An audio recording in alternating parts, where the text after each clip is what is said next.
درود پاک کی طاقت کو سمجھیے.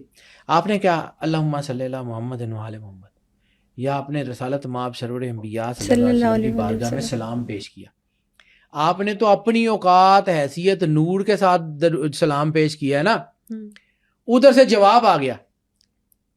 تو سرور انبیاء صلی اللہ علیہ وآلہ وسلم کے بادشاہ کونین کے نور کی تاثیر یہ ہے کہ آپ نے ایک بار الصلاۃ والسلام علیکہ یا رسول اللہ پڑھا ہے اور وہاں سے جواب آ گیا وعلیکم السلام یا امتی. آپ کی تو نسلیں تر گئیں، آپ کی تو 10 نسلوں کا بھلا ہو گیا.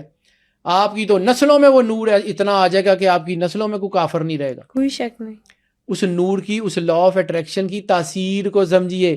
آپ روز درود پڑھ رہے ہیں، اور یہ جو ہوتا ہے نا کہ آپ کو جب لگتا ہے کہ آپ درود پڑھ رہے ہیں، آپ کے اندر آنسو آ جاتے ہیں درود پڑھتے پڑھتے. وہ کیفیت الفا اور تھیٹا ریز کی جب وہ کیفیت بنتی ہے آپ کے اندر، درود پاک پڑھتے پڑھتے آنسو آ جاتے ہیں، رکت ہوتی ہے آپ کے اندر، جو ہے وہ کوئی بھی پسینہ آ جاتا ہے یا کچھ ایسی چیز ہوتی ہے، اس کا مطلب ہے سرور انبیاء صلی اللہ علیہ وآلہ وسلم آپ کو دیکھ رہے ہیں. وہ درود پہنچ گیا ان تک. یہ 2 وے ٹریفک ہے، یہ اس کا امپیکٹ ہے جو آپ کے اوپر آتا ہے، آپ کی باڈی پہ اس کے اثرات آتے ہیں. یہ درود شریف کی قبولیت کی بھی کوئی نشانیاں ہوتی ہیں؟ رکت، آنسو. میں نے آپ کو کہا تھا استغفار کی تسبیح آنسوؤں پہ پڑھی جاتی ہے، منکوں پہ نہیں پڑھی جاتی. درود پاک کی تسبیح اگلی پوڈ کاسٹ میں آپ کو یہ بتاؤں گا کہ درود پاک پریکٹیکلی ہوتا کیسے ہے. ابھی میں صرف سائنٹیفک بات کر رہا ہوں. اگلی پوڈ کاسٹ میں آپ کو یہ بتاؤں گا کہ درود کرتے کیسے ہیں اور پڑھتے کیسے ہیں. اب آپ جب ہے آپ ساری یہ لہریں آپ کو سمجھ آ گئیں کہ یہ کیسے ہوتا ہے، یہ آپ کے اندر جیسی لہریں یا جیسی وائبریشنز آپ کے ہورائزن میں ہیں، اس کے ساتھ آپ کی باڈی سنکرونائز ہوگی. یعنی ایک میگنیٹ ہے اور اس میگنیٹ نے آپ کو کھینچنا ہے. آپ کا رسٹ دور ہو گیا تو میگنیٹ کھینچ لے گا.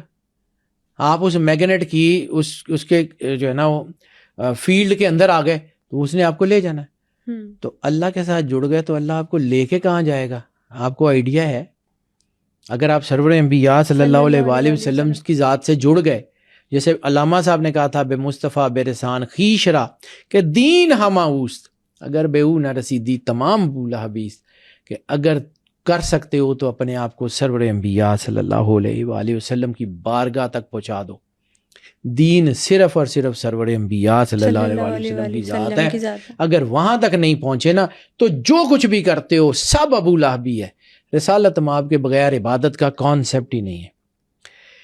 رحمت کا مقناطیس آپ کو اس وقت کھینچے گا جب آپ کے اندر نور ہوگا.